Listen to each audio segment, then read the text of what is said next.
मराठी भाषेला अभिजात भाषेचा दर्जा मिळाल्यानंतर पहिल्यांदाच दिल्लीमध्ये अखिल भारतीय मराठी साहित्य संमेलन होते आहे। हे 98वं मराठी साहित्य संमेलन निश्चितपणे मराठी भाषेसाठी, मराठी वाचकासाठी, मराठी लेखकांसाठी आणि एकूण माय मराठीसाठी ऐतिहासिक असे ठरणारे आहे। मराठीने दिल्लीत पुन्हा एकदा श्वास घ्यावा आणि दिल्लीकरांनी त्या मराठीच्या श्वासाला पाठबळ द्यावं, हा ऐतिहासिक क्षणाचे साक्षीदार खरं तर सर्वच मराठी भाषिकांनी होणे आवश्यक आहे असे मला वाटते। अखिल भारतीय मराठी साहित्य संमेलन हे नवोदित साहित्यिकांसाठी एक नवी वाटचाल असते किंवा त्याला प्रस्थापित होण्यासाठीचा एक नवा मार्ग असतो।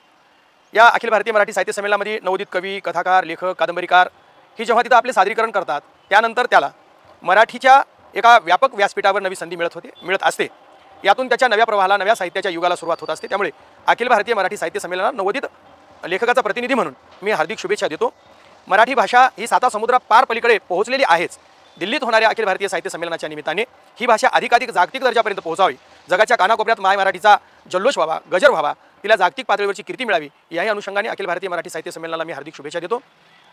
पंतप्रधान नरेंद्रजी मोदी आणि मुख्यमंत्री देवेंद्र फडणवीस यांची ऋण यासाठी व्यक्त करतो की मराठी भाषेला अभिजात मराठी भाषेचा दर्जा मिळावा, यासाठी गेल्या अनेक वर्षापासून जो संघर्ष सुरू होता तो संघर्ष आता संपुष्टात आला आणि त्यासाठी या दोन्ही मोठ्या नेत्यांनी मोठे योगदान दिलेले आहे।